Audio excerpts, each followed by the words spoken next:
नमस्कार, मैं हूं निकिता और आप देख रहे हैं सत्यहिंदी.com।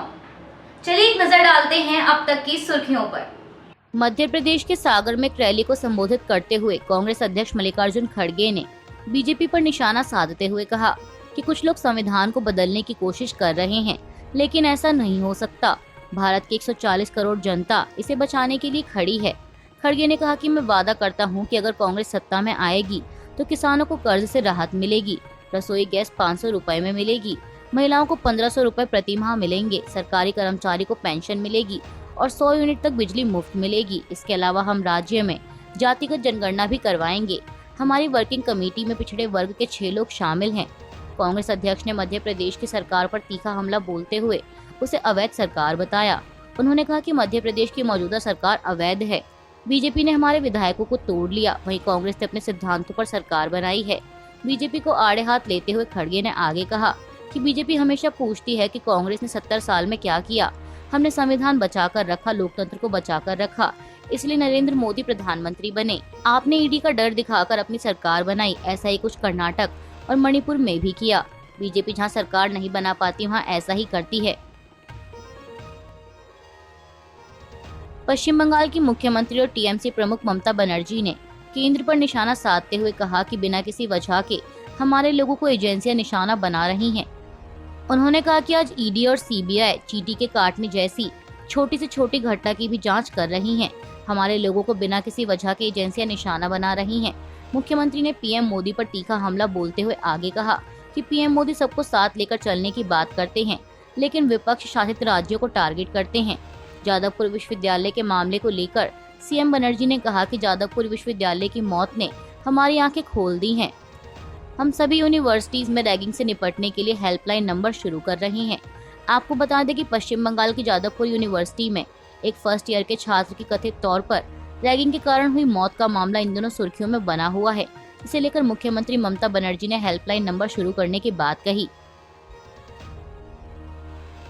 एशिया की सबसे बड़ी प्याज मंडी नासिक के लासल गांव की कृषि उपज बाजार समिति ने केंद्र के 40% एक्सपोर्ट ड्यूटी लगाने के फैसले के विरोध में आज मंगलवार 22 अगस्त को अनिश्चित काल के लिए प्याज का व्यापार बंद कर दिया, जिसकी वजह से सरकार को राज्य से प्याज खरीदने के लिए मजबूर होना पड़ा।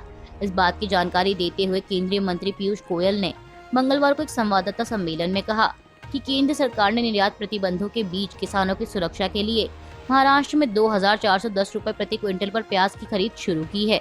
उन्होंने कहा कि प्याज पर निर्यात शुल्क लगाने के साथ ही सरकार ने बफर स्टॉक के लिए किसानों से अतिरिक्त 2 लाख टन प्याज खरीदने का फैसला किया है। गोयल ने कहा कि एनसीसीएफ और नेफेड ने सोमवार को देश भर के उपभोक्ताओं के लिए 25 रुपए प्रति किलोग्राम की रियायती दर पर प्याज की बिक्री शुरू की थी। आज इसे और बढ़ावा दिया जाएगा। उपभोक्ता और किसान दोनों हमारे लिए कीमती हैं। मैं किसानों से आग्रह करता हूं कि वे चिंता ना करें और अपनी उपज अच्छी कीमत पर बेचें। केंद्रीय मंत्री ने कहा कि किसानों को चिंता करने की कोई बात नहीं है, उन्हें घबराहट में बिक्री नहीं करनी चाहिए। मैं एकनाथ शिंदे और देवेंद्र फडणवीस दोनों के साथ लगातार बातचीत कर रहा हूं। अजीत पवार और मैंने भी कई बार बात की है। मैं महाराष्ट्र के कृषि मंत्री और कई अन्य राज्य मंत्रियों के संपर्क में हूं। उन्होंने कहा कि केंद्र कीमतों को स्थिर रखने के लिए उपभोक्ताओं को 25 रुपए प्रति किलोग्राम पर प्याज उपलब्ध करवाएगा।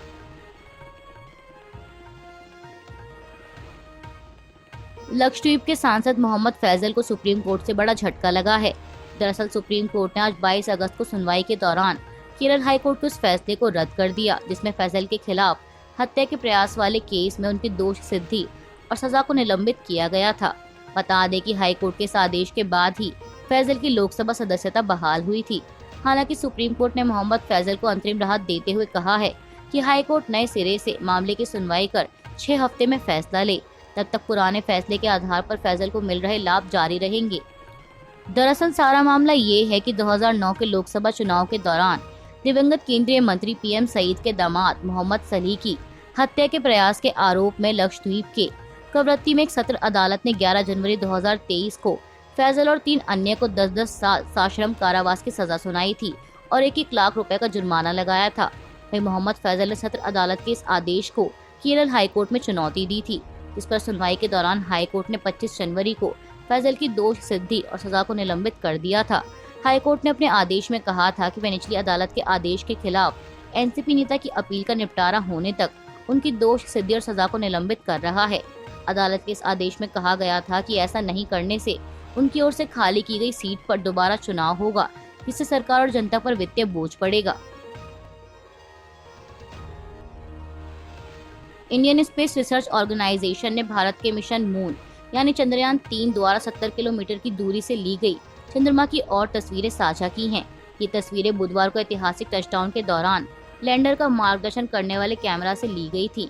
भारतीय अंतरिक्ष अनुसंधान संगठन ने चंद्रमा की ताज़ा तस्वीरों के साथ मिशन अपडेट भी साझा किया, जिसमें कहा गया है कि चंद्रयान 3 मिशन तय समय पर है। सिस्टम की नियमित जांच हो रही है, सुचारू रूप से उड़ान जारी है।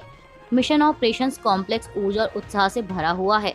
इसरो ने बताया कि ये तस्वीरें शनिवार को लैंडर पोजीशन डिटेक्शन कैमरा द्वारा लगभग 70 किलोमीटर की ऊंचाई से ली गई। साथ ही इसरो ने ये भी कहा है कि लैंडिंग ऑपरेशन का सीधा प्रसारण बुधवार शाम 5:20 पर शुरू होगा। लैंडर के बुधवार शाम 6:04 पर चंद्रमा के दक्षिणी ध्रुवीय क्षेत्र को छूने की उम्मीद है और इस कोशिश में सफल होने के बाद भारत, अमेरिका, रूस और चीन के साथ यह उपलब्धि हासिल करने वाला चौथा देश बन जाएगा। कर्नाटक के बागलकोट जिले के एक पुलिस स्टेशन में अभिनेता प्रकाश राज के खिलाफ एक सोशल मीडिया पोस्ट को लेकर मामला दर्ज किया गया है। दरअसल अभिनेता पर आरोप है कि उन्होंने चंद्रयान 3 का मजाक उड़ाया था। पुलिस ने बताया कि हिंदू संगठन ने चंद्रयान 3 पर प्रकाश राज द्वारा किए गए पोस्ट को लेकर उनके खिलाफ शिकायत दर्ज कराई है और कार्रवाई की मांग की है। दरअसल प्रकाश राज ने रविवार को एक कार्टून साझा किया था, जिसमें एक व्यक्ति शर्ट पहने हुए है और कमर पट्टे से एक बर्तन में चाय डाल रहा है। उन्होंने तस्वीर के साथ कन्नड़ में लिखा, ताज़ा खबर, चंद्रयान से पहली तस्वीर आई है, #विक्रम लैंडर, बस पूछ रहा हूँ। हालांकि प्रकाश राज ने कार्टून में दिख रहे व्यक्ति के बारे में विशेष तौर पर कुछ नहीं लिखा था, लेकिन सोशल मीडिया यूजर्स ने इसे भारतीय अंतरिक्ष अनुसंधान संगठन के पूर्व प्रमुख के मखौल के तौर पर लिया और अभिनेता को आड़े हाथ लिया। आपको बता दें कि अभिनेता को आड़े हाथ लेने वालों में कांग्रेस प्रवक्ता अभिषेक सिंघवी भी शामिल हैं। उन्होंने कहा कि मैं प्रकाश राज की इस शर्मनाक ट्वीट के लिए निंदा करता हूं। इसरो की सफलता भारत की सफलता है। वहीं अभिनेता ने सोमवार को सोशल मीडिया प्लेटफॉर्म एक्स पर पोस्ट कर अपनी सफाई में कहा कि उनकी पूर्व पोस्ट पुराने परिहास का संदर्भ था, जो 1969 में अमेरिकी अंतरिक्ष यात्री और चंद्रमा पर पहली बार कदम रखने वाले नील आर्मस्ट्रांग के समय का है। प्रकाश राज ने पोस्ट किया कि नफरत केवल नफरत देखती है। मैं आर्मस्ट्रांग के समय के परिहास का संदर्भ दे रहा था। उन्होंने लिखा कि अगर आप परिहास समझ नहीं सके तो यह परिहास आपके लिए है। परिपक्व बनो, बस पूछ रहा हूँ। अभी के लिए बस इतना ही। बाकी की खबरों के लिए बने रहिए सत्यहिंदी.com के साथ।